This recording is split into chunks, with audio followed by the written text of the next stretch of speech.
Hello. So सकाळी उठली, मग म्हटलं की चला आता नाश्ताच डायरेक्ट करूया. तर नाश्त्यासाठी मग मी आलू पराठा बनवायचं ठरवलं. ऑलरेडी स्टफिंग तर रेडीच होती. मग पटकन मस्तपैकी पीठ मळलं आणि 2 छोटे छोटे गोळे करून त्यामध्ये स्टफिंग भरली आणि मग मस्तपैकी पराठा लाटायला घेतला.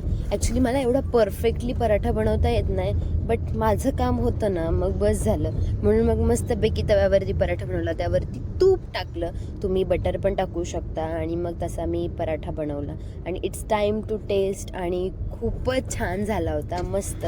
मग त्यानंतर थोडेफार कामं केली आणि मग डायरेक्टली जेवणाची तयारी. आणि जेवणासाठी आज मी स्पेशली डोसा बनवत होते. डोसा म्हणजे मसाला डोसा. आता ऑलरेडी तुम्ही पराठ्यामध्ये तर बघितलंच की स्टफिंग मी रेडी केलेलीच होती. मग मस्तपैकी डोस्यावरती थोडंसं बटर टाकलं. बटर वगैरे टाकल्यानंतर व्यवस्थित ते स्प्रेड होऊ दिलं आणि मग माझं जे मसाल्याचं बॅटर होतं, म्हणजे बटाट्याच्या चटणीचं ते बॅटर टाकलं. तेही व्यवस्थित स्प्रेड करून घेतलं. तुम्हाला जर काही सॉसेस हवे असतील तुम्ही ते टाकू शकता, बट मी त्यावरती मस्तपैकी चीज ग्राइंड करून टाकलं होतं, बिकॉज मला चीज खूप आवडतं. आणि मग नंतर मी ते खाऊन बघितलं आणि वाव, खूपच छान झालं होतं, मस्त. आणि आज माझा तर पूर्णच खायचा दिवस होता. मम्मी येताना मस्तपैकी मंचुरियन घेऊन आली होती, मग मी तेही खाल्ले आणि खूप छान होते.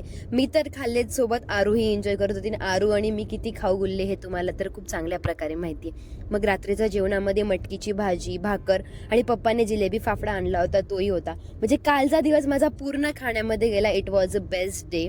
आणि मग रात्री आम्ही पॅकिंग केली. आता आम्ही कुठे चाललो हे तुम्हाला माझ्या येणाऱ्या व्लॉग्समध्येच माहीत पडेल. आणि पॅकिंग वगैरे करून सगळं आवरून मला रात्रीचे 12 वाजले होते. तुम्ही टाईम बघू शकता. So bye, lots of